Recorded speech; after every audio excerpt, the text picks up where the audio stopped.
Yeah. Okay, now go. Okay. With Christmas right around the corner, I want to talk about something that is on the top of your minds. I know, you've already guessed it. Your vacation plans for next year. Actually, this might not be something you're thinking about right now, but I want to tell you about a vacation so grand, so large, that it'll take planning today to prepare for it tomorrow. I want to share with you a gorgeous land. It's a land of geishas, robots, and Sailor Moon. I want you to visit Tokyo. Tokyo is the capital city of Japan. It holds more than 13 million people. As you can imagine, with such a great population, there are tons of things to do. First, let's start out with historical Tokyo. Once you land, take a train into the city and visit Asakusa. It's spelled Asakusa, but just say it fast. Asaska. Try it with me.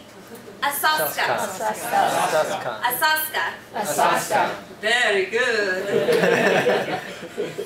When you're in Asakusa, you can visit the historical Buddhist temple Sensoji. As you walk along, you can see many booths where you can eat traditional Japanese food and buy trinkets. If you're lucky, you can visit one of the several festivals held there during the year. When you're done at this temple, you can make your way over to Kabukiza, the Kabuki Theater. Did you know that all of the actors in Kabuki are male, even if they're portraying female characters? It's a tradition over there. The Japanese spoken is an olden style Japanese, equivalent to our Shakespeare, so a lot of the people who attend listen to a modern day Japanese translation on headsets. They also have English headsets available. After you get your fill of old Japan, take the monorail over the Rainbow Bridge to my favorite place, Odaiba. This is a must-go-to if you love shopping. The island itself is man-made. And if you want to go shopping for reasonably priced stuff, you can go to the mega mall complexes they have there for shopping, restaurants, and movie theaters. They even have a store where you can rent cats to play with.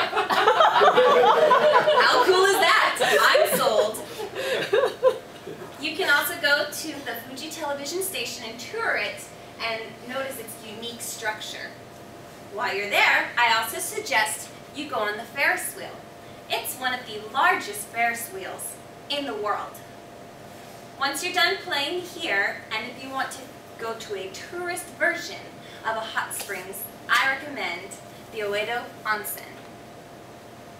Here, they give you a yukata, which is a summer version of a kimono, and you get to play in this Edo landscaped venue. They have separate bathing areas for you and your significant other, but beware, if you have tattoos, you must cover them up. They're not allowed. The next day of your vacation, I suggest that you get up early and go to Shinjuku. When you're in Shinjuku, you must see the train stations. You will see the train attendants wearing white gloves shoving everybody into the trains every few minutes. It is the second busiest train station in the world.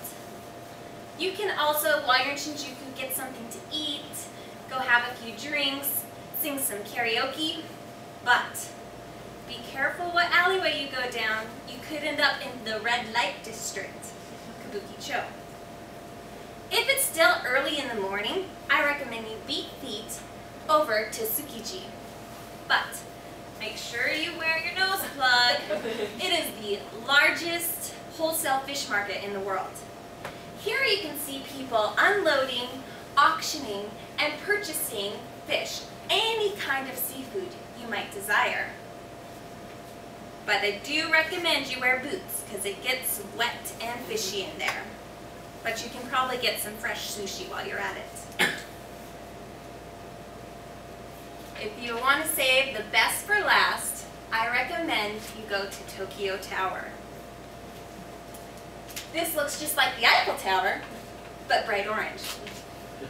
It used to be used as a TV broadcast tower, but since the buildings around it got so big, it's now just a tourist spot. You can go up 820 feet to the observatory deck and see the entire city. It is a spectacular view. I recommend going at nighttime.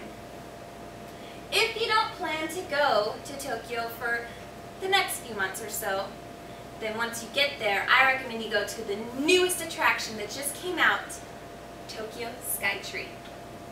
This is now the new tower that they'll broadcast television shows from. And it is the tallest tower in the world. How cool would that be to be one of the first tourists at this venue when it becomes open in May of 2012? I have shown you a lot of places today to visit, and that's just a glimpse of this wonderful town. Tickets are extremely cheap right now, so if you can find it in your schedule to go visit, I highly recommend it. One thing I do ask from you is that you take pictures and share it with me. Madam Toastmaster.